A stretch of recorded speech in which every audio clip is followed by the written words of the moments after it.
சர்க்கரை வியாதி இன்றைய காலகட்டத்தில பார்த்தீங்கன்னா, 70% பீப்பிள்க்கு நெறைய சர்க்கரை வியாதியால பாதிக்கப்பட்டுட்டு இருக்காங்க.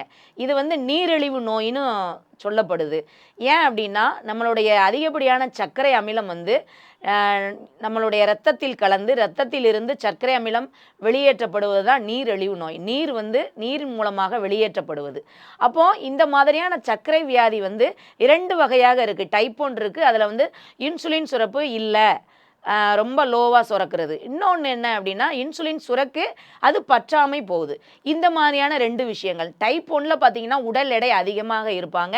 டைப் 2ல வந்து ரொம்ப வெயிட் லாஸ் ஆயிட்டே இருப்பாங்க. அவங்களுக்கு அதிக தாகம், அதிக பசி, இந்த மாரியான விஷயங்கள் அதிகமாக இருக்கும். சர்க்கரை இருக்கிறவங்களுக்கு நெறைய பிரச்சனைகள் ஏற்படும். என்ன அப்டின்னா, இருதய கோளாறு ஏற்படும், கண் பார்வை குறைதல் ஏற்படும், நரம்பு தளர்வு ஏற்படும், இருதய நோய், அதாவது ஹார்ட் அட்டாக்லாம் கூட சம்டைம்ஸ் வந்து சர்க்கரை இருக்கிறவங்களுக்கு வரும். சிறுநீரக கோளாறு மெயினா பார்த்தீங்கன்னா, சிறுநீரக கோளாறு நெறைய பேருக்கு ஏற்படும். ஏன்னா, அதனால தான் சுகர் இருக்கிறவங்களுக்கு டயாலிசிஸ் வரைக்கும் போவாங்க. ஏன்னா, டயாலிசிஸ்ங்கிறது என்ன அப்டின்னா, சிறுநீரகம் செய்ய வேண்டிய வேலைய ஒரு மெஷின் பண்ணுது. அதுதான் வந்து டயாலிசிஸ். அப்போ சிறுநீரகம் வந்து செயலிழந்து போற சூழ்நிலை ஏற்படுது. சர்க்கரை வியாதியால புண்ணு ஒரு விரல்ல வரலாம்.